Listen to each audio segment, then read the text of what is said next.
What do I need to do to force this one through? An error occurred. Okay, hold on. Let's try this again. Oh, good.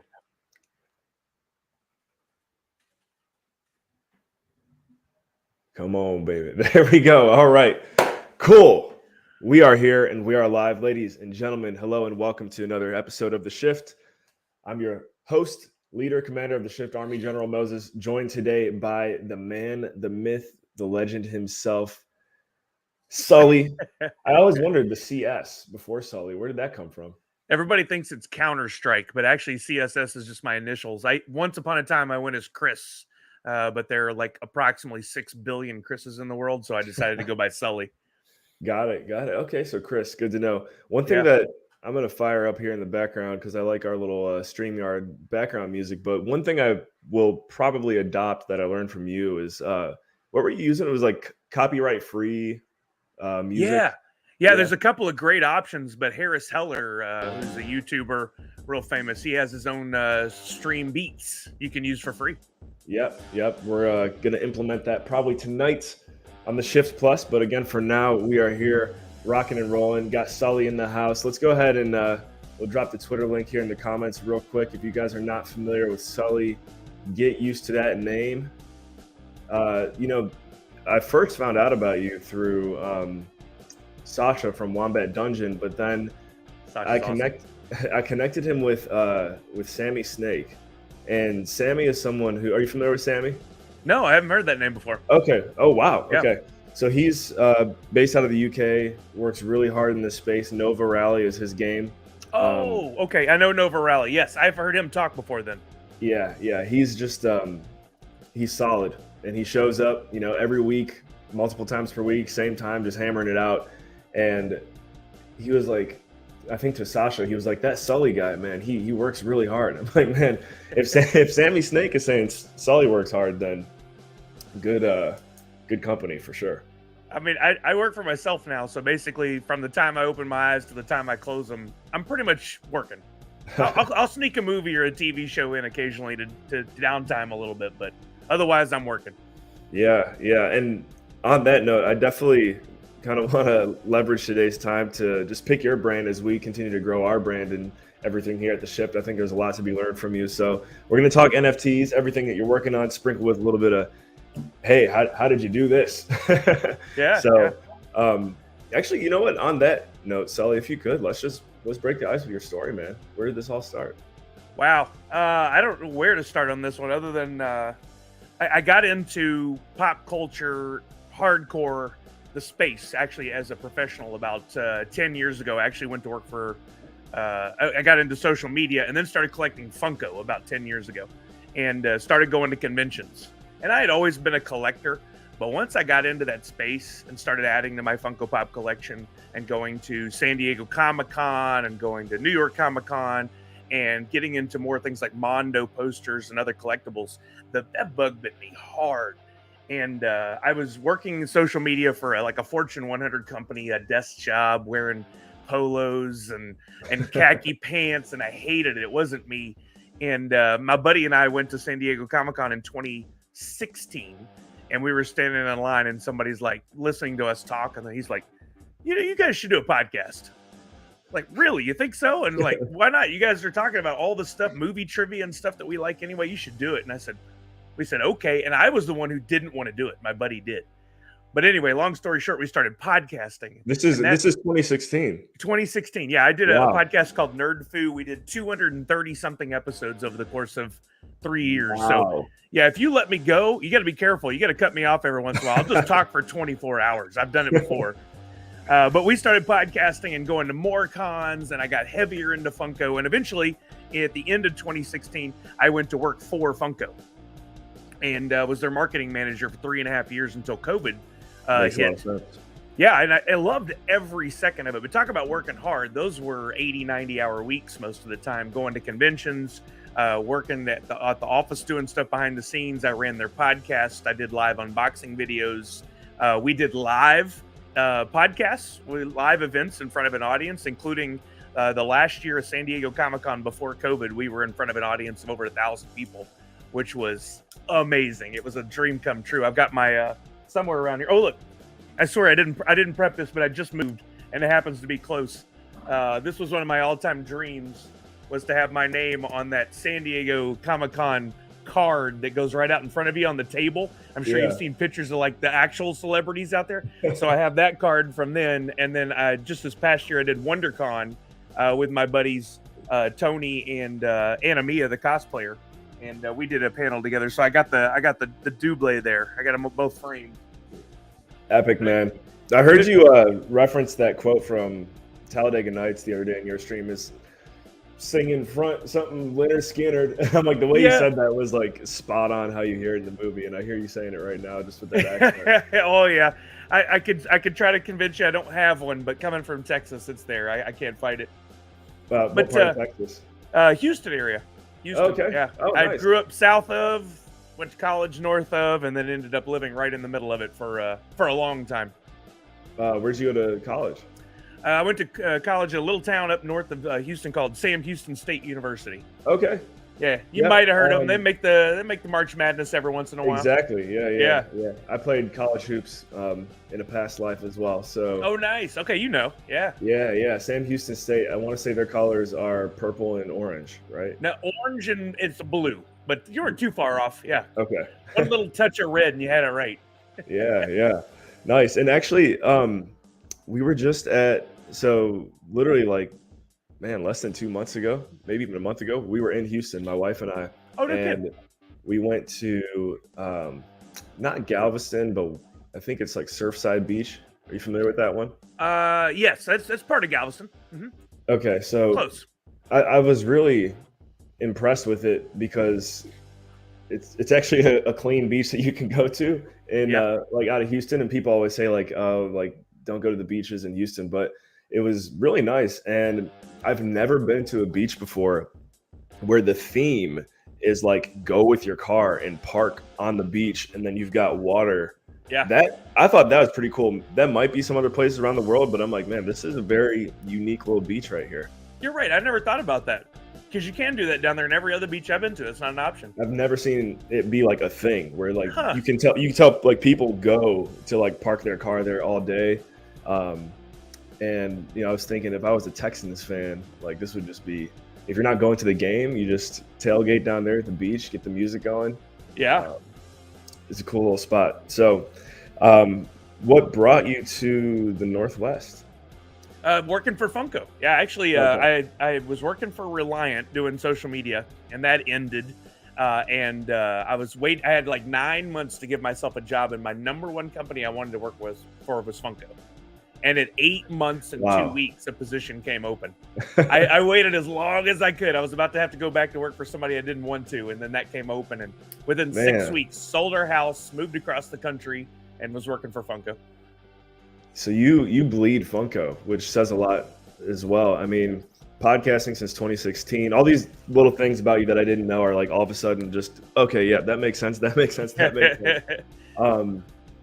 But yeah, I think the one thing that I would, as a fellow podcaster, I started in 2017 with my own show called Dream Chasers, and still doing it. I don't even know how many episodes we are on now, but all that work that you put in some way, shape, or form, eventually pays off. And I think for you, like, when did you start streaming on Twitch?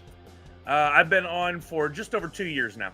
Okay, 2 years. So it was your second birthday when I tuned in. Yeah, 5-5. Yeah. And by the way, I noticed your emphasis on the fives. Yeah. Our number here is 9. And like all of the Shift collab NFTs that we mint, it's always 9 out of 9. And we'll be giving some of those away today too, by the way, guys. So get ready in the comments. I'm sure Sully's got some kind of generous something he's cooking up here. But what's the sign behind you before we go any further? I would say I'm always looking for anything Sully in the world, right? I'm a huge collector of anything Sully from Monsters Inc. But up here in near Seattle, in Forks, which is the little city that was featured in, of all things, the Twilight movies. I went up there with my wife, wanted to go check it out, and we drove up there, and there's a little place we just happened to pass called Sullys Burgers. This is a real place, and unfortunately, it was during COVID that we were driving around, so it was closed. I didn't get to go in and have a Sully burger, but I'm going to go back one day. I'm just having a burger right now. I could go for one. I'm about to Right. share my screen here. Let's see if we can track it down. Sullys Burgers. Free marketing for this one. That's it right there. There it is. Forks. It should be Forks, Washington. Let's take a lookie. I mean, good ratings. Anything over 4 is always good. 1,000 reviews. Hey, what's up, Rising Dragons? All right. Hey, Rising Dragons. Welcome to the party. Heinrich, what's up? Guys, smash that like button. Smash that subscribe button. Go ahead and tweet out the link because we are live with the man himself, Sully of Funko. I don't know. Is that a right way to say it? Formerly of Funko. Yeah, I'm not there anymore, but... Okay. Because I see there's definitely still some serious ties there. Oh, yeah. I did some work for them after, like, COVID hit, and they did a massive layoff of, like, a quarter of all their employees. More than that, actually, like 30-something%. But after that, I worked with them for a couple of lives, and the doors, I guess, still open should the opportunity arise. But I've been doing my own thing for 2 years now with live streaming and podcasting. So got it. Okay, so with the Twitch thing, when you said it was 2 years ago. So if you had to look back and kind of feel out what moment would have been like a defining moment, going from, just say at that time, maybe from like 0 to 100, what was a big milestone for you early? Well, what's really interesting is I started on Mixer first. I looked at the platforms that were out there, and I did 2 or 3 months on Mixer, and I was like 100 people shy of getting partner on their platform on the day that all that went down. They announced they were going to close. I don't even, first time I've heard of Mixer. Oh, you never heard of it? Mixer was owned by Microsoft, and it was this really great interface that had all these really fun, like you could pull up any GIF in the corner as a viewer. You could go in and get a GIF to appear. You could spin I think they were called embers on Mixer, and you could make these really cool things happen on the screen. Like there was even a volleyball party, a beach ball party, where everybody could control these hands that would kick the ball up in the air. It was a blast. We had so much fun. I've got your little jingle stuck in my head right now. Dun, dun, dun, dun, the Tokyo dun, Drift? Dun, dun. Yeah, let's go. I love it. But I love Mixer, and just all of a sudden there was some problems at Microsoft, and I guess it was a failing. It wasn't a moneymaker for them, so they decided to shut down, and we had a month to get out, all of us. Wow. And myself and Dreamality and a few of our other friends who had kind of started to rise. You had built up some mass. Yeah, it was almost 2,000 followers. Wow. Yeah, and I had to shift, and we had the option. They sent us an email and said, come to YouTube. I didn't know enough about YouTube at the time, but I knew Twitch a little bit. I feel like that was definitely a smart move. We'll see. I mean, in the long run, Twitch is making some good choices and some bad ones, and so is YouTube. We'll see who susses out at the top of all of it. But I ended up here on Twitch, and I've been loving it. It's been great. The one thing about Twitch that, at least for now, has me very optimistic about the future of it is, for some reason, I feel like if you follow someone or subscribe to someone on YouTube, it won't always push out to you, hey, this person is live. But man, that email, if I ever catch anyone's stream, it's because I get an email notification from Twitch. That little thing right there is so powerful. Same. I don't have the push notifications on, but that email is what gets my attention if every time. Someone tweets about it, or even Telegram, Discord, probably not going to catch it, but email. And I was talking to Chetty and Keegs on our team. Have you seen those guys at all yet on stream? I think once, yeah. Okay, yeah. We'll I think we might even do we have you coming on the night stream? No, we've got who are your buddies? Priscilla and Dr. Crispy. Yeah. Dr. Crispy. Crispy. That's right. And I think I put you on the calendar invite for that too, if you want to pop on there. But sure. Yeah, tonight. Well, we're definitely getting funky tonight. Getting funky every Monday, 9 p.m. Eastern. So it'll be 6 o'clock Sully time. I can't remember.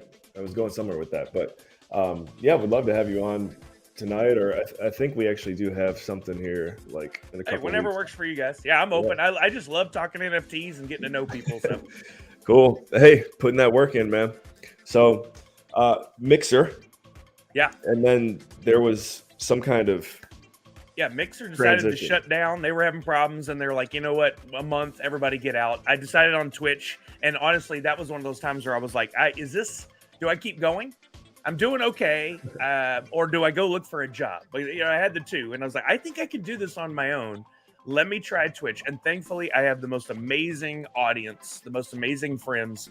They all rallied together and they came over to Twitch. And that was right about that same time. Funko said, "Hey, we're doing another live con. Would you host it for us again?" So I hosted it for them on their channels. But I made a deal with them and said, if I do, can I put my promotional stuff for my Twitch on there? And they said, sure.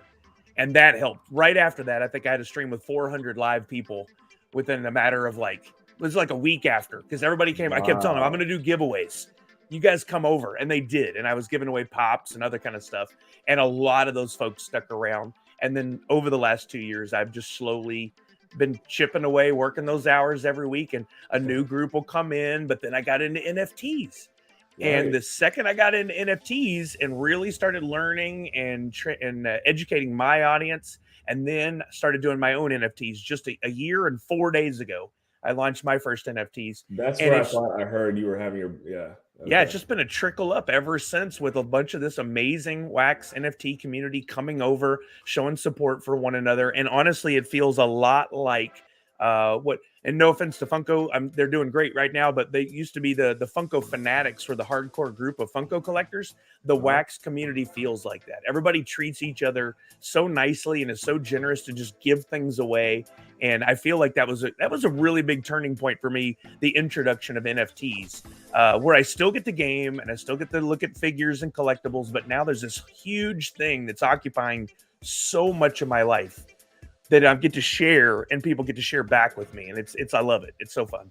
Yeah. So, who was your bridge into the NFT space? It sounds like Funko, but was it like one person or like? Yeah, it was definitely Funko. Was that moment where you didn't know what it was, and then all of a sudden you're like, "This is the best thing ever"? Well, okay, then if we're gonna go there, it was actually what was the band? There was a band that put their album out exclusively on NFT almost 2 years ago or a year and a half ago.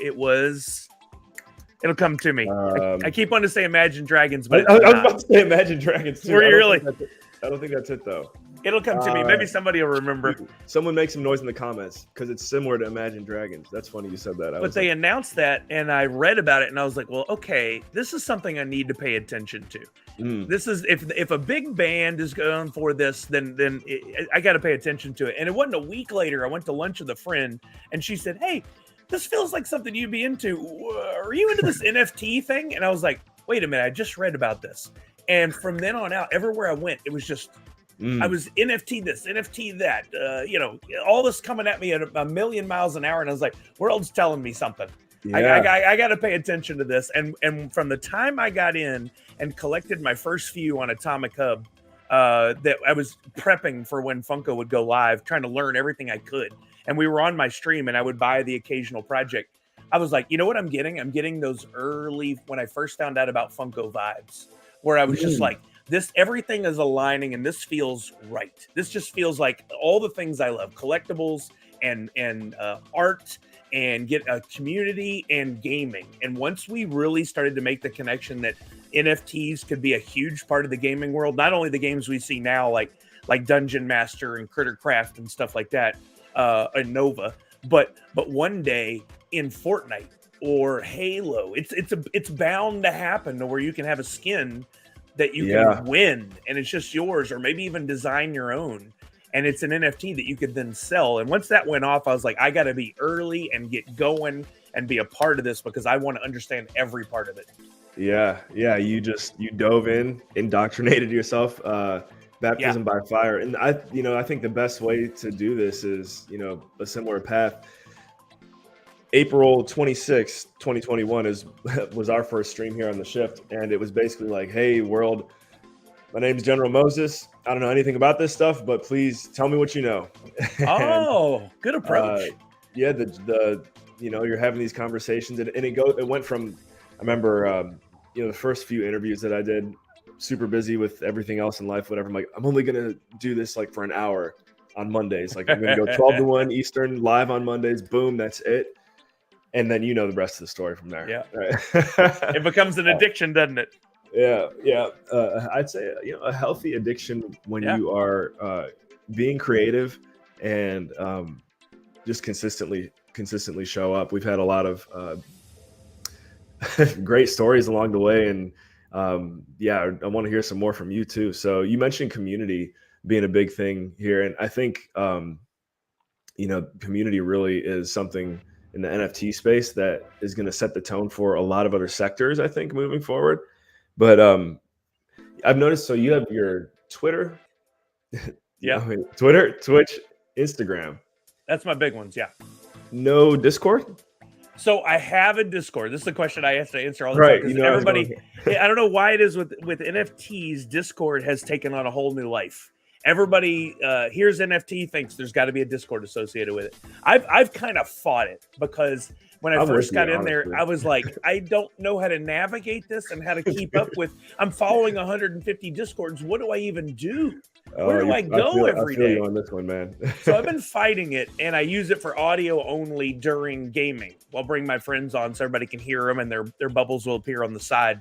But I'm slowly but surely coming around to where I'm getting in there a little more regularly and checking the Discords of the projects I love, like Skunky Chunks. I'm in there regularly just to see what's that next drop. I don't want to miss out.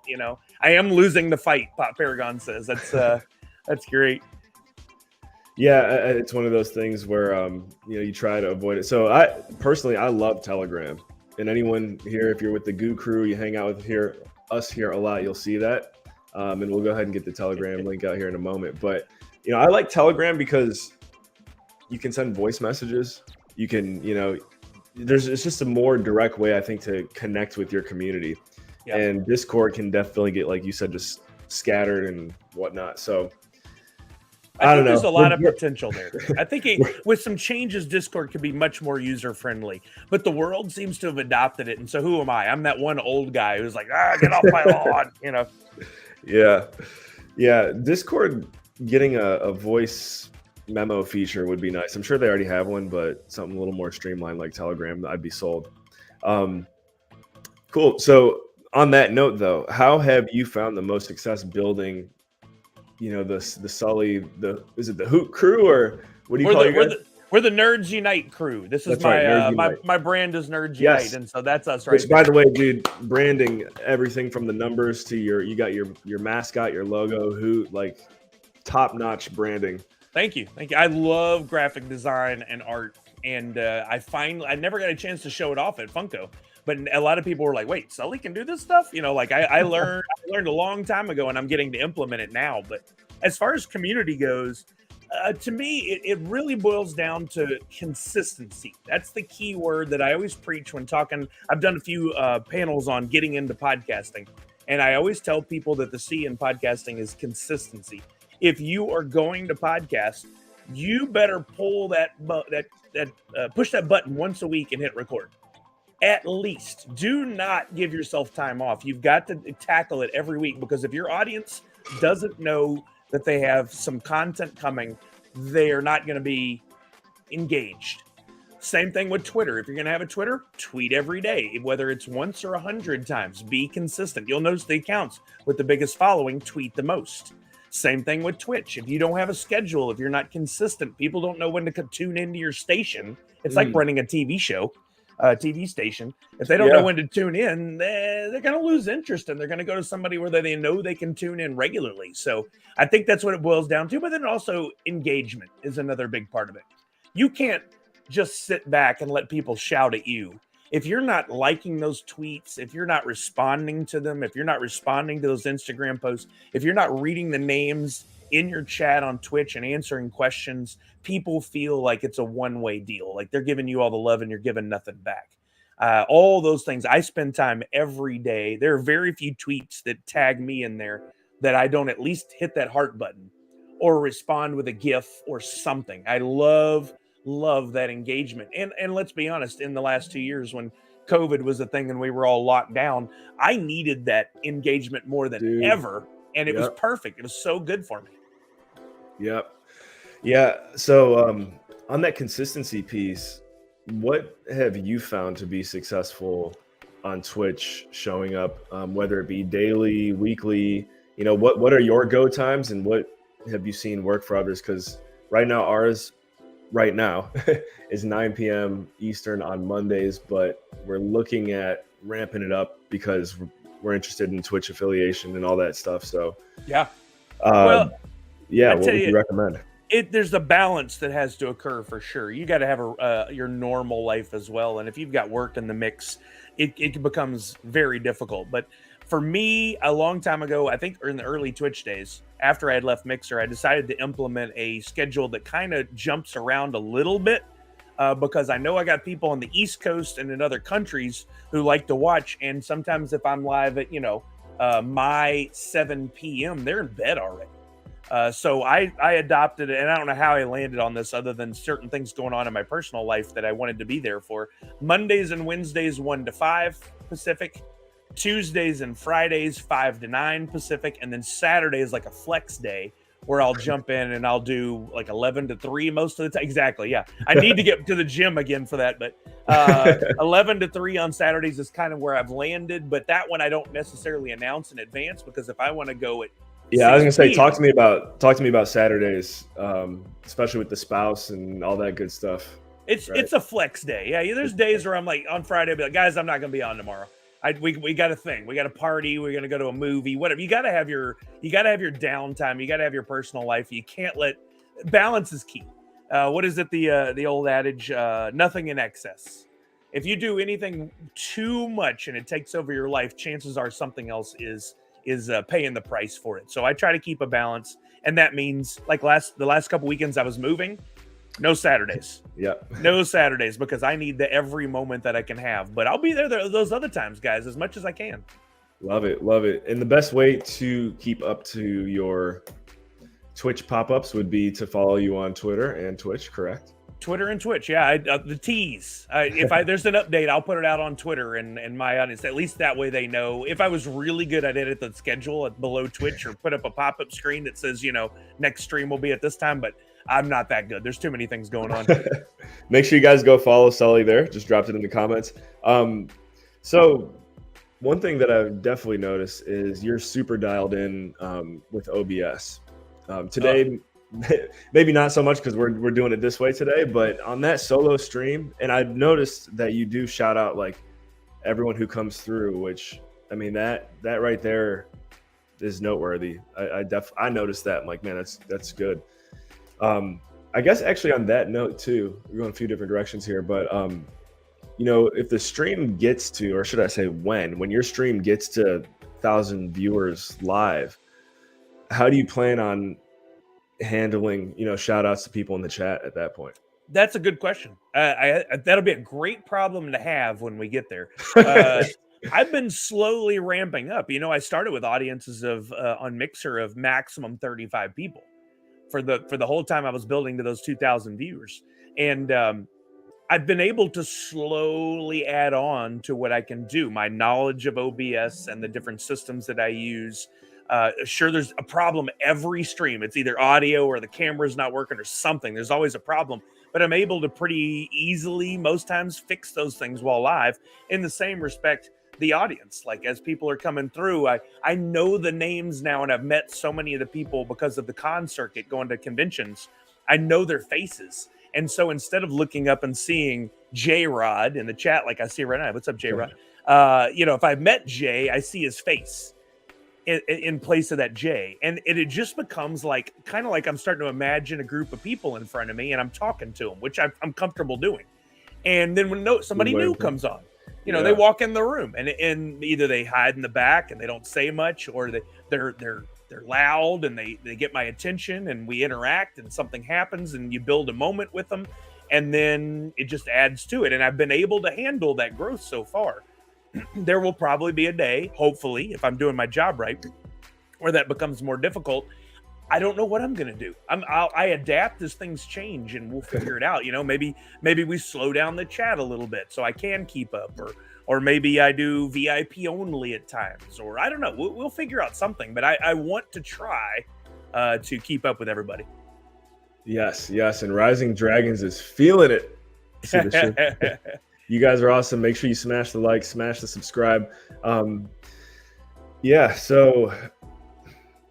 I'm just trying to think. There was something you said there, and I made a note of it. From when someone subscribes to your channel, or whatever it is that plays that little dun, dun, Oh, yeah. dun. We got our technician here in the chat, by the way. And Chetty, don't worry, I saw your question. We're gonna get to it. Keegs, if you're out there, hello. We'll see you guys tonight. But Chet would be the one to kind of do all the technical things like that. Yeah. So how did you set that up? Is there anything that you like about it, don't like about it? What is that whole thing? I don't even know what it is because I paid for it and I was like, I don't know what I just did. Oh, really? So yeah. from the technical side, to get that to trigger, to go off, I use a utility called Streamlabs, where you log in with your Twitch account and it can handle responses to things that happen in the chat or on your stream. So if someone gives you bits, it can play a noise. If somebody subscribes, it can play a noise. I've heard of Streamlabs. It's got its pluses, it's got its minuses. It's very fidgety. There are times where I have to go in and refresh the tab to make sure it's still functioning.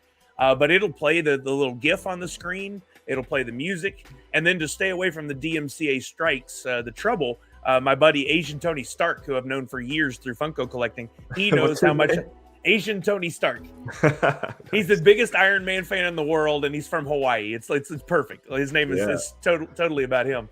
But I have this unhealthy obsession with the Tokyo Drift from the Fast and Furious franchise. I thought for the longest time I was the only person that loved it, and I've seen it like 150 times. I even went back to the theater What's your favorite to see it last year. The movie? Oh boy, that's a good one.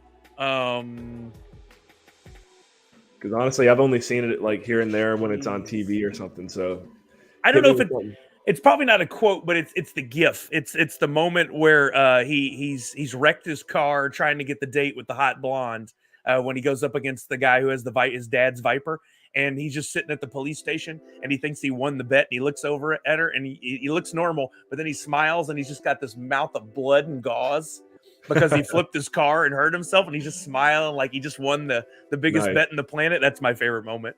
That's classic. But they knew I loved that song, and so Asian Tony Stark said, "Well, we don't want you get in trouble." He knows how to do the music, and so he made his like Synthio keyboard synthesizer version of Tokyo Drift, so I don't get in trouble for a DMCA strike. So we had a question come through from Chetty about blockchains. Have you considered branching out to anything beyond Wax?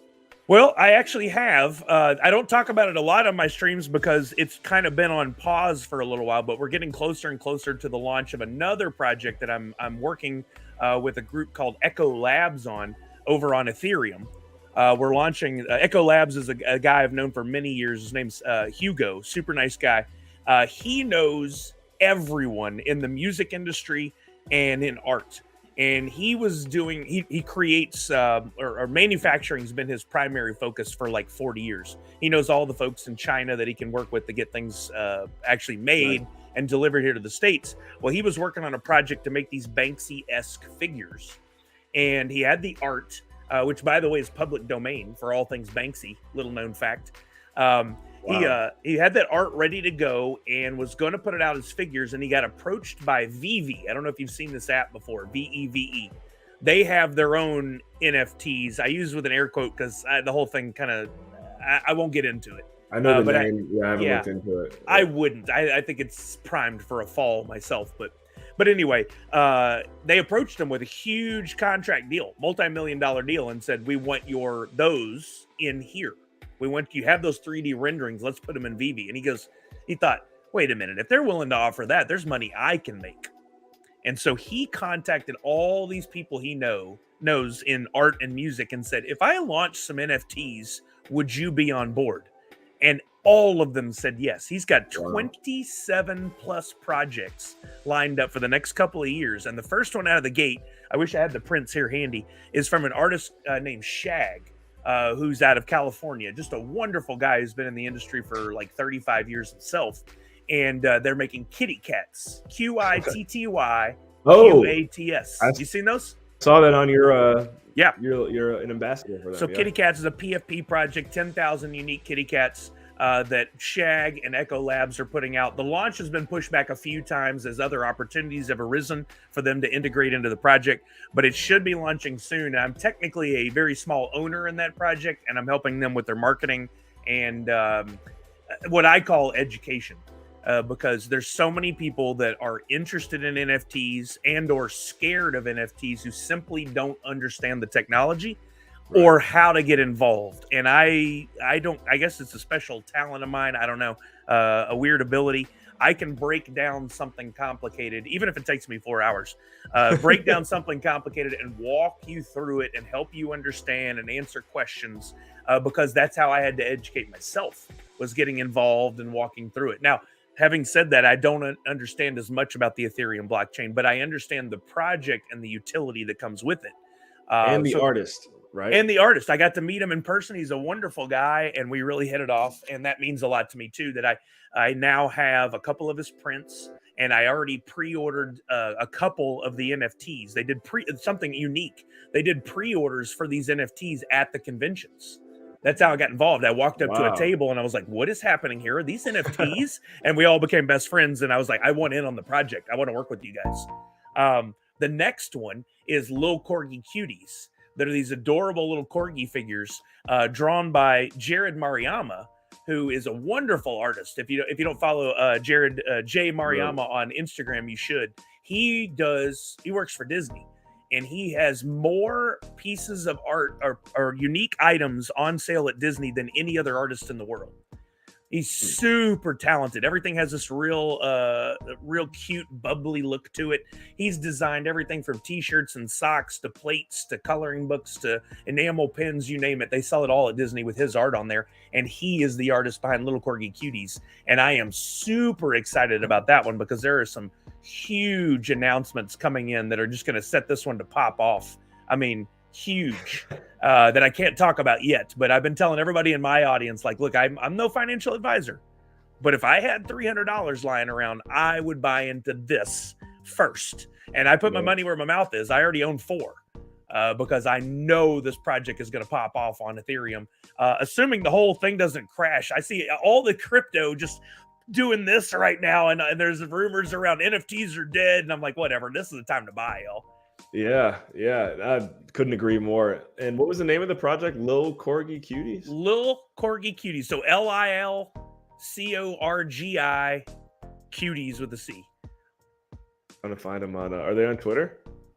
I should be. Yeah, I know for sure they have a Discord and a website. I don't know if I know everything with the kitty cats is launched, but with the Lil Corgi Cuties, I don't know if everything's launched yet. Yep. Just want to equip the squad with the resources if we got any out there. You guys, make sure you check out Kitty Cats. There's a link there. I know we do have Echolabs is the main account for Twitter. It's Echolabs Team, and you'll see the Kitty Cats banner up at the top. But that's where the general information for projects will go out, and then from there you'll see if there's it's Corgi Cuties NFT. There's a link right there at the top. Echolabs Team. Yeah, there's a relatively small following for these projects right now, and that's been the trick. It's kind of a good thing.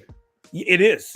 It really is. But that's been the trick, is how do you build an audience in this NFT space? In Wax, it's about community and Twitch and Twitter and Instagram. In Ethereum, it's also those things, but so much more. It is a beast competitively. It's very challenging to build an audience. But Echolabs is learning. I mean, from what I've seen, I couldn't agree more. Building the community on ETH. And maybe it's just from the Wax roots that we have here. Yeah. All I know is building community on Wax. But I don't feel like I've seen the same type of interaction on the Ethereum side of things. I think it has to do with price point above all else. I think Wax is so accessible for your average person. I know for me, Ethereum scares me because it's very expensive. So I compare it to Wax is the little casino in town that has like 3 or 4 slot machines and there's no tables. So you go in and you play and you learn and you lose a lot, but then you finally start winning. What do you want to do when you start winning? You go to Vegas. And Ethereum is Vegas. Now, one day I like to see that flip-flop, and I'd like to see Wax become Vegas because I mean, if I get my choice, I'm in Wax. That's where I'm going to be. Ethereum's cool, and there's a chance to make a ton of money and some very cool things going on with those projects. But I don't know. I just like Wax. Just feels like a comfy blanket to me. Yeah, I think the beauty of Wax too is, I think from a marketing perspective, they've got a bunch of like clean energy type of stuff going on, and that's a trend. I'm not really, I'm like, whatever. If it's clean Yeah. energy, it's clean energy. Take me to Houston, Yeah. I'll get some oil. There you But go. that's what's trending right now. And if the world is trending towards, hey, these people are going to be viewed in a positive light because they're being more eco-friendly, then that definitely puts Wax in a nice position. Yeah. Wax also has, I think, like out of all NFT platforms, like the most like transactions By because of far. the gaming and stuff, right? So, Yeah. I Well, think go ahead. there's a lot of misinformation in the NFT space that comes from just a handful of comments. So we have friends like Priscilla who makes Sune. She announced she was going to get into NFTs and immediately got backlash from some of her audience. And this Wow. happens with a lot of artists who say they're going to go into the space and they're scared to do so because of the backlash they'll get. People are like, oh, those things are horrible on the environment and they take up too much energy and blah, blah, blah. It costs a fortune, blah, blah, blah. Well, that's because people have heard what they know about Ethereum. And they won't open their mind and their ears to find out what's going on over at Wax. They're just immediately angry, get off my lawn. But if they take the time to listen, and I love with somebody that comes into my Twitch streams and is like, I know all about this and you're doing bad things. And then by the time I'm done with them, they're like, now how do I get in? I want an account. How do I do that?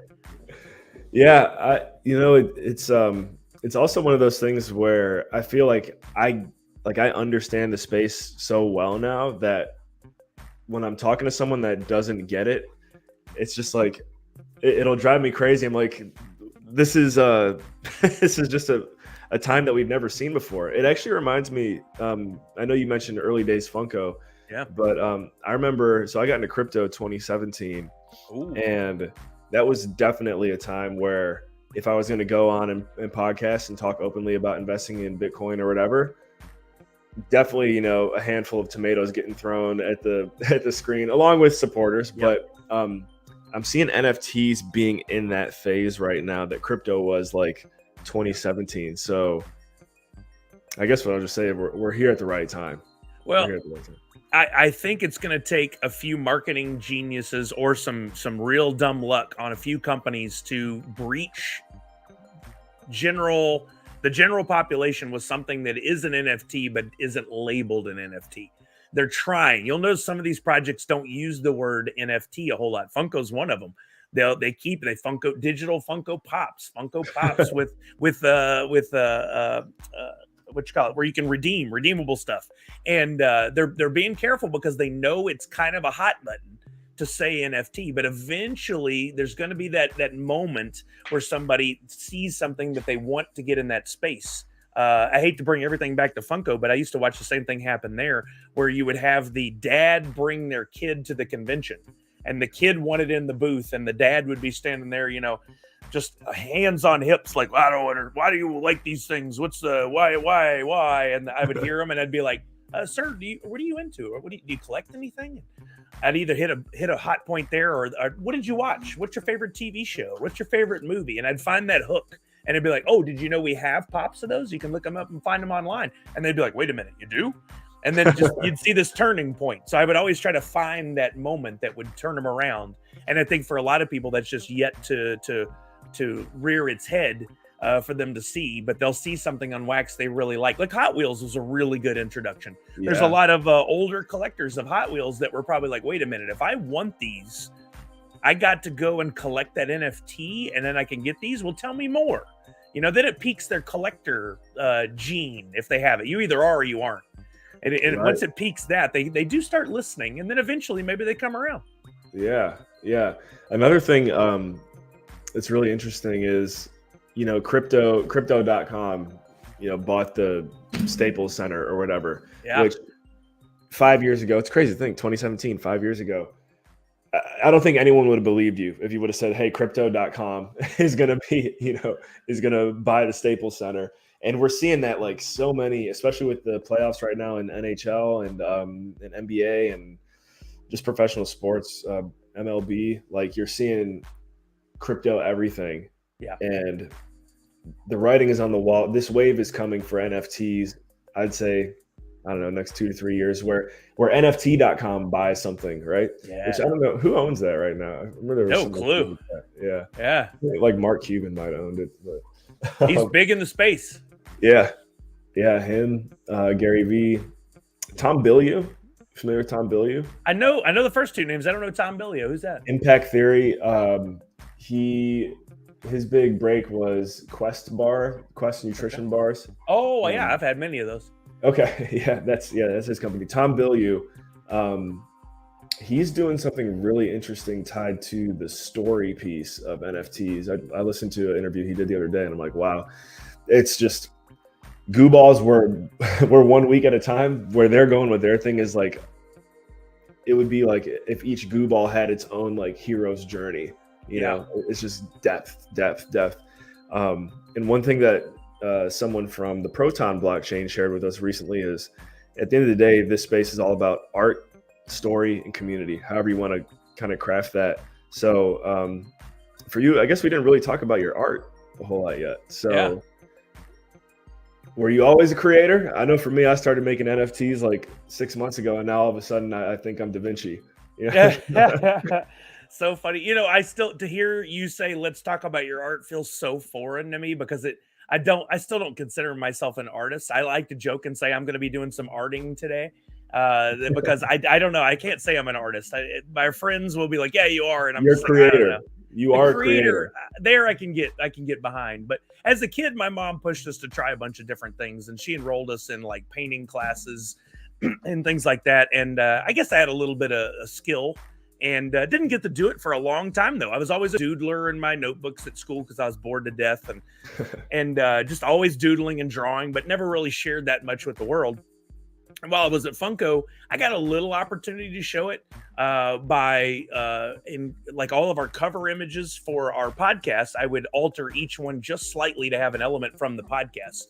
And I don't think most people even knew I was the one doing it or noticed. It was so subtle. But I had fun with that. And then so when I went out on my own, I was like, you know what? I want to use my skills, anything I have in my toolbox to further this career of mine on my own. And one of the first things that we all got into were stickers. And I haven't even shown this on my stream. I'll give you a little hey, all right. Sneak peek, guys. Get ready. Yeah. Well, these aren't new, but when I would order stickers, I will design them, and then I'll go through Sticker Mule or Wood before. I had a little problem with them recently. I'm not going to be ordering from them again. But I would upload my art, and they would send me the stickers, and I would do a pre-sale or a sale. Here was my very first sticker. My OG logo, which I actually used to have a huge one on the wall behind me. When I finally get set up in an official new place, I'll put it back up again. But every time I would send off for some of my stickers, they would send, of course, the ones I would send. This is another one of my recent designs. Nice. But they would send these, which I call the protos. They have these weird tags on them that they use for their internal processes. I don't know. It has like the file name on there. It's hard to see because of the green screen. But I keep all these. So I did these ones called Nerds You Fright that has my Nerds Unite logo, but me as a skeleton. I like it. Chetty, I hope you're getting this, man. Some ideas for us. We did a Nerds Unite logo that looked like the Fall Guys. I'm trying to get an angle so that the green screen doesn't kill it. Yeah, it looks good. Like Fall Guys. We did charity work every year. We've been doing Extra Life for 3 years now. Here's our. Why do I keep picking stuff with green in it? There's our Nerds Unite logo with wings. But I've got a ton of these that we've done over the last couple of years. Yeah, the last 2 years we've done. It actually started in November of 2020. My audience, we were talking about doing Extra Life, which I don't know if you're familiar with that, but it's a giant gaming charity, usually held in November every year, where people stream for 24 hours to raise money for CMN hospitals. Wow. And over the last couple of years or few years, they've been trying to say, hey, we don't have to do it all in November. Let's spread it out so people aren't all getting all their money taken right before Black Friday. It's called Extra Life. Yeah. It's extra-life.org if you go check it out. In 2020, I was talking about it in early November, and I was like, maybe next year we should do this. And my audience was all like, no, don't wait. Let's do it now. Let's do it for this year. So we had 7 weeks to raise money. And I reached out to every company I knew and said, send me free stuff. Do you have anything you can send me that I can give away as prizes? And we got overwhelmed. I had hundreds of prizes sent to me. And friends donated pops and all this stuff. Well, anyway, long story short, we raised $49,000 in 7 weeks. Wow. I couldn't believe it, right? Just It was, I through cried. your channel. Yeah, it was me and friends. All of us got involved. We had a bunch of teammates on there. At least 25 of us were like hardcore going at it. I did a 24-hour stream where I handed off segments to different friends, like Asian Tony Stark and my buddy Brian Jungle Bry, and a bunch of us that took over segments. Then, so the next year we said, let's do it again. So last year, 2021, I procrastinated so bad, and I thought I've blown this. But everybody else on my team was taking up, like working hard, raising that money. And then I did a 24-hour stream, and at the end of last year, we raised $66,500. Wow. Yeah, and this year we're already way ahead of where we've been before. We're at $10,000 already, and we still have 7 months to go. Wow. Okay. So I'm proud of our team big time, and all that money goes to CMN hospitals, to local chapters for those who are raising money. We've got a huge team this year. I think we're probably at like 40 or 50 people already. Many have already done extended long 12 and 24-hour streams, and I will definitely be doing at least one, if not more, throughout the rest of the year, which is, it's a great feeling to be able to give back. Yeah, seriously. That's I think that's something about your journey that I had seen you mention it before, I think somewhere, but it's little things like that. I think if anyone here is wondering, what's Sully's secret, it's little things like that that change everything. And I think we're gonna probably follow up with you on getting involved there. Should yeah, for sure. Because we have you ever met Shanika from NFT Gamer TV? No.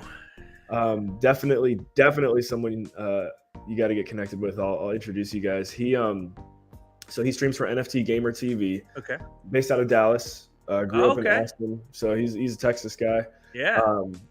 And him and I did a 9-hour stream when I was in Austin. Like, we connected and we just did it from, like, we thought we were gonna. It was one of those streams where you're like, oh, we'll be done in like 5 minutes, and then it's 5 hours later. Yeah, been there. But it got us looking into it. Like, what's the longest stream ever? And we're still holding on to this idea, and maybe someone has passed it now because we've been talking about it for a while, but I don't think so. The Guinness World Record for longest stream is somewhere around 2 weeks. It might not even be 2 weeks. I believe it. And so we've been only talking about it. We need to probably start getting organized and taking some action, but we want to do it. Like, we want to do the longest stream, and we can do it if we get a schedule and we get, Sully does a day or whatever, and someone else does a day or shift and this and that. So, and then maybe partnering it with Extra Life. That would be awesome.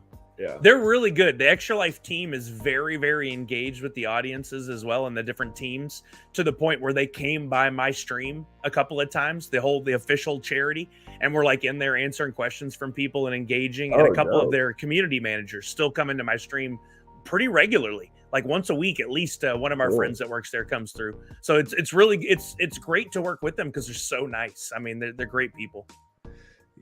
Very good to know. We are going to start winding it down. Before that, though, I just realized, did you have anything from a promotional standpoint that you want to build some hype for? Do you got any giveaways, anything you want to do today with the... Absolutely. We can do a giveaway for sure. I mean, right now I've been turning my focus to my new creation. That's Hoot. I decided that I wanted to have kind of a mascot-esque that wasn't me with a giant orange cowboy hat. So I was coming up with these concepts for some different characters, and there was an ongoing joke in my stream that I couldn't draw an owl. I tried many times, and the best I could do was like this weird looking triangle owl. It was horrible, that I would draw over and over again. And so I was like, you know what, let's make an owl. So I sat down and started looking at what makes some of these different characters really have like a personality and to be fun. And I work in Illustrator a lot, but I didn't want to make it too perfect, too rigid. I wanted to have more of a hand-drawn feel. I love the NFT projects that are like a hand-drawn sticker that look like a sticker. I buy those up just because I like them. And I ended up with Hoot. That's this owl I've been drawing, which I can show you on my iPad. I ended up with Hoot. And so Hoot's deal is he's like us. He likes pop culture. And so every time there's an opportunity for Hoot to dress up for a day, put on what I call Cowl's Play. This is Hoot right here. There we go. There's That's Hoot, guys. Get used to seeing him.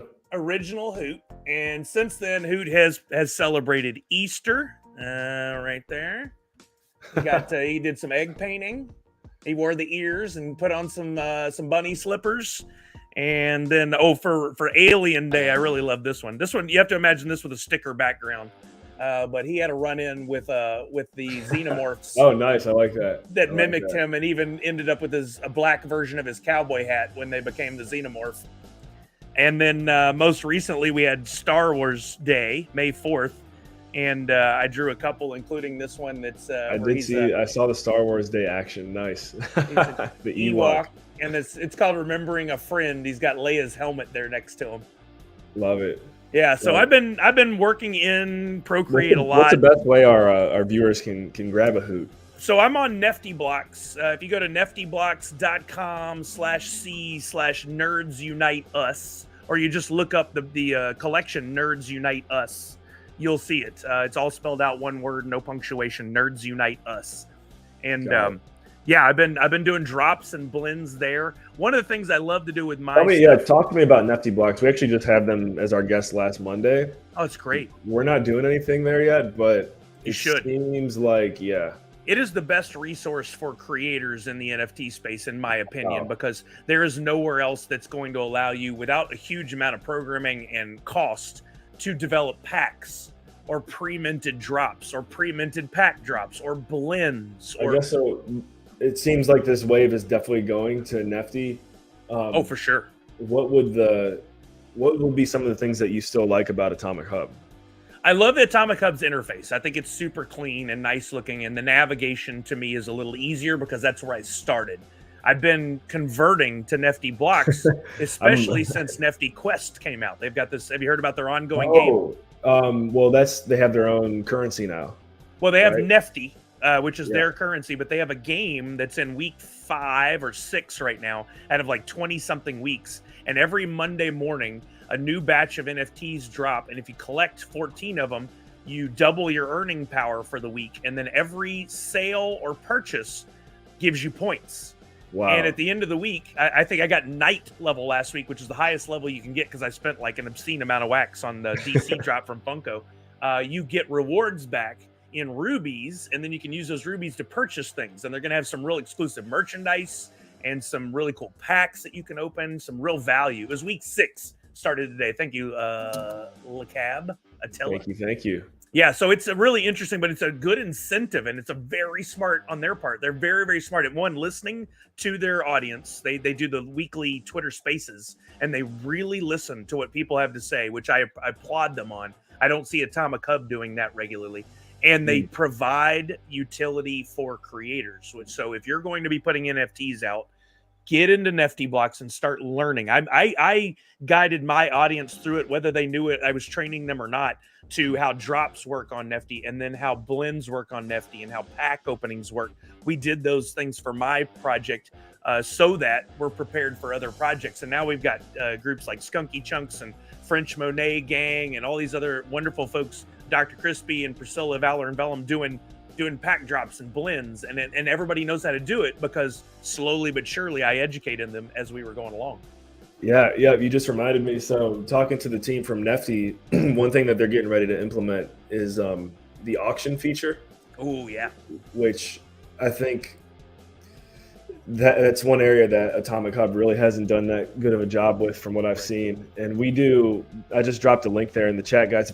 Go ahead and check it out. That's our weekly auction for GooBalls. But we've had a lot of fun doing these weekly auctions. We'll create the GooBall on stream, set up the auction by the end of the stream, so that way when we sign in tonight, last week's auction ends like during the stream, so we get the hype and the countdown and all that stuff. But it sounds like Nefty's getting ready to create something from an auction perspective that like notifies the users, like, so you don't have to go digging to find the auction link, you know? Oh, beautiful. And that's one thing I know we're really looking forward to. And that'd be great for charity. Like, yeah, there you go, charity. And one thing that Nefty, it sounds like you've already been doing it, but I know they are looking for more voices to just kind of talk about what they're doing, especially from an education perspective. Because I was asking them, like, do you guys really have anything in place right now? He's like, no, not yet. So Oh, yeah, I'll reach Keep out doing to what them. you're doing, like walking Yeah. your people through it. We're gonna have to take a crash course on NFT here soon, but yeah, that's good to know that space is popping off. So, um, Yeah, Sully, what? I'm high bidder now this week. You're what? I'm your high bidder now this week. I went to Oh, the link hey, and I let's just had to, go. I love it. Yo, Chatty, you see that? I don't know what happened to my camera here real quick. There we go. Freddie Flush, go ahead and get him, guys. Go head to head with Sully. Now, there is one individual in our community who's like always keeping an eye on it. So you might end up going neck and neck with him when we count down. But LFG, let's do it. What would you say? So we'll end it on this one. From your perspective, you know, seeing what we have going on here at the Shift, I guess what are you seeing right now that we might not be seeing that you would recommend we pay attention to? Oh boy, that's a big question. The big projects are great, but I really love the we'll call them middle-sized projects that are really the backbone of Wax. And I think a lot of those, especially when they overlap gaming, are the big opportunity. And Dungeon Master has just blown me away with the opportunity there. Sasha and his team nobody's out there working harder that I can tell than Sasha right now in communicating with everybody and getting other projects involved. And I think he has an eye for the right people to get involved. Of course, I can say that since he like Sully, I want you on there, but but like he brought in my friends Priscilla and Dr. Crispy as well, because they are doing their part to educate people and bring more people over to Wax from outside of it. He's really just a great ambassador for all of Wax. And he's not the only one. I think his project is great. I think Skunky Chunks, Mr. Tofu, is doing a wonderful job. I think French Monet Gang, they're doing a wonderful job. There's these projects that if they put anything up at all, I'm gonna buy it, because I love what they're about and what their community is about. And I think those are the kind of projects that are going to propel Wax into the future. Sure, I'm going to support Funko and Hot Wheels and all those, but I am all about investing in those middle-sized projects. And I hate to do that because it sounds like I'm saying they're tiny. They're not. Right. They're just not multi-million dollars yet. And I think those are the backbone. And I think that's, if you're not already in those projects, you should be. And I'm saying this to you and everybody in the audience, because not only is it a great way to learn, it's a great way to meet more people. And if you're building your own audience, those communities will instantly latch onto you and bring you in the fold and help you build your audience too, so long as you're willing to give back. You can't just go in and take. But I think there's a lot more of those projects out there that I'm not aware of.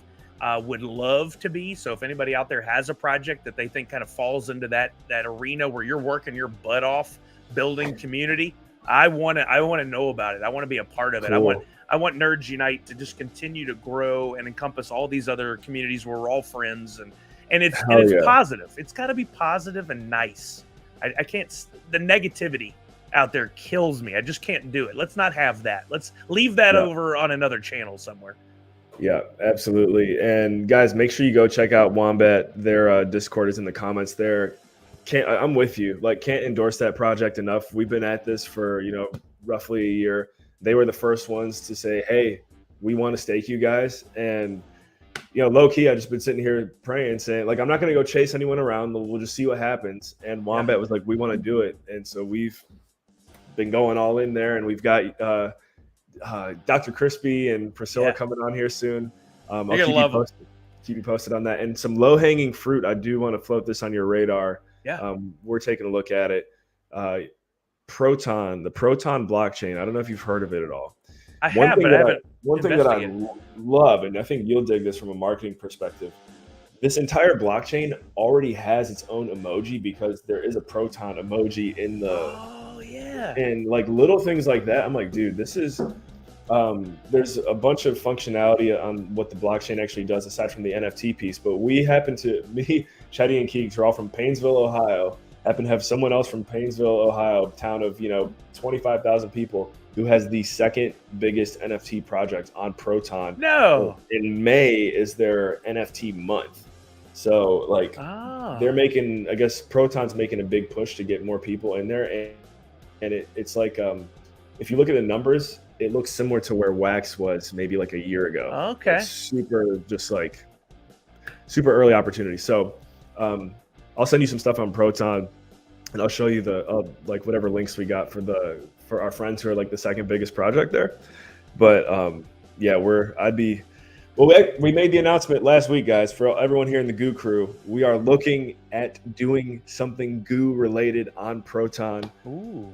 Details to come soon. But Chatty, if you're there in the audience, our fearless artist, what's up? And man, my camera is just not cooperating today. I'm sure you've had days like this before. So, oh yeah, of course. What to really close it out here? What's your favorite burger? If you had to get a burger, what would you get? This is before I answer this question, this is so funny. When I did the Funko Funcast at Funko, I had a standard list of questions that I would ask every celebrity that we had on, and one was, what was your favorite burger? I swear to God. Oh, dude, yeah, nice. That's so funny. Okay. Favorite burger all time. Sadly, I can't remember the name of the place. And before I tell you the answer, no, I wasn't high when I had this burger. I was in Amsterdam. My wife and I went on a tour. We went to Italy and then we went to Amsterdam. And I looked up on Yelp and found the best burger place. It was like the #1 place to go. So we went and waited. They actually ground the meat right there in front of you with the big old timey thing. Made the patty, cooked it on the grill for what felt like an hour. I was so hungry, but it was the thickest, best cooked burger I've ever had in my life. The bacon on it was like a whole pig cooked and put on. It was so good. I wish I remember the name of the place. But my favorite burger in the world, and my second favorite, sorry, Whataburger, that I'm not representing by saying you. Whataburger is my go-to place. Whataburger is awesome. Whataburger is awesome. But there was a little bitty place near where I lived in Cypress, Texas, before coming up here to Washington, called the Love Shack. And they had these burger patties were this big. We gotta look this up went now. over I don't even know if they have a website. It was literally an old house converted into a place with a bunch of tents in the back. But it was called the Love Shack in Cypress, Texas. And my God, their food was so amazing. They made their own burgers. They made their own buns. Everything was so good. And they even had brisket fries. You could get a plate of fries that looked like it was on a cookie sheet covered in cheese and brisket. Ooh. Oh my God, it was so good. I miss it so much. You got to get back to Texas, man. Every year I go and I do the Sully food tour. I hit Whataburger at least 10 times. I get all my favorite foods, my favorite Cajun food, my favorite Mexican food, and then I come back 10 pounds heavier and work on it for months getting rid of that. Love it. Love it. Hey, guys, again, make sure you go and follow Sully. Oh, I thought I put your Twitter in there. That was the GooBalls. Go follow GooBalls on Twitter, but we're going to get Sully in there as well. Thanks for the shout-outs. I appreciate it. Definitely. Yeah, guys, he's making things happen. And like you said, he's about 2 years into this thing, and buckle up because about to have some fun. So go follow Sully. You'll get the email notifications when he goes live on Twitch. We got the Twitter link there. You guys can find his Twitch right when you get in there. And yeah, Sully, anything else on your end before we wind it down? I'll be live in just a few hours. We didn't get to do a giveaway here, but if you guys want some NFTs from my projects, come on over to my stream. I guarantee I'll do a couple today during the stream, and we'll hang out. Mondays are usually pretty chill. We'll just be playing some video games and talking NFTs and stuff. But that's what we do on almost every stream. I give away prizes almost every stream. On Fridays, we play something called the box game. I don't know if you got to come by for that, but I've got these 5 boxes that were designed by some friends of mine, and everybody gets to buy tickets in with the points they earn on my channel just for being there. And then somebody gets lucky enough to win a prize, a real deal prize. Like I have Funko Pops and mystery minis, and I've given away G Fuel shakers and all kinds of stuff. But we do that every Friday night, and it's fun. It's very like none of it's digitally based except buying your tickets. Like the boxes are all hand drawn, and I put Post-it notes in there with the name of the prize, and we shuffle them around and then pick them out to give to the winner. And it's just this weird like analog element that we have a lot of fun with every week. And I'm giving away some pretty good stuff over the years. So absolutely, real quick on the G Fuel thing. That's like, I feel like that's an inevitable path for most Twitch streamers. Yeah, we haven't gotten to that bridge yet. Is there anything that we should be aware of? Is it worth pursuing, or is there for sure?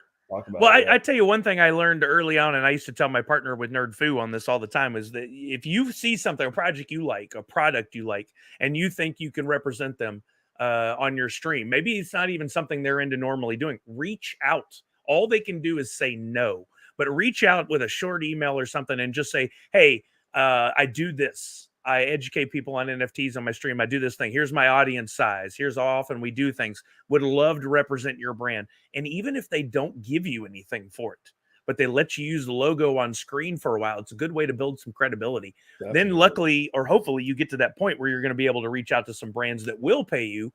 G Fuel is fantastic. I got lucky enough to meet one of their reps at one of the cons. So when I went to live streaming, I'm like, wait a minute, I have his card, and reached out to him, and he goes, it's a no-go, you're on. And then my weird story, I know we're running out of time here, but if you'll notice on my streams, one of my partners is Ziply Fiber. That's my internet service provider. I had problems with them. They bought a company, and I had problems with my internet. And in the process of them fixing it, which they did a wonderful job and fixed it really quickly, they got to know me and I got to know them, and we set up a partnership. I was the first streamer to partner with Ziply Fiber because of the problems and because of the way we communicated with one another. They're like, hey, you want to maybe work together? And I was like, yeah, I would. And so I get my internet for free every month. Very cool. Fantastic. I noticed that. Yeah. So you never know what opportunities there might be out there or what companies are thinking about getting into the space to do things. And you never know when they don't know anything about it. And you may be able to dictate the deal, the parameters of the deal. Which I think I did good with Ziply Fiber. Free internet every month is the best. I love it. Yeah. So reach out. I mean, all they can do is say no. They're not going to get mad. Definitely. Okay, that's really got me thinking in that direction now too. So thank you for the pointers there. Yeah, for sure. Guys, we are, as Sully mentioned, he's got some giveaways coming up on his stream. So one more time, make sure you go and follow and get connected with him. We're going to give away a few more NFTs in the GooBalls Telegram after the stream as well. So go ahead and join our party there if you want some giveaways. And it is time to call it a day, or should I say start of a day. Sully, thank you for investing your most valuable resource with us here today, your time. Everyone who's hanging out in the chat, comments too. You guys are awesome. Rising Dragons, OG there. Yeah, man, thank you for hanging out. Absolutely my pleasure. As I always sign off, nerds unite, everybody. And as we say around here, remember, in all you think, say, and do, take it to the next level.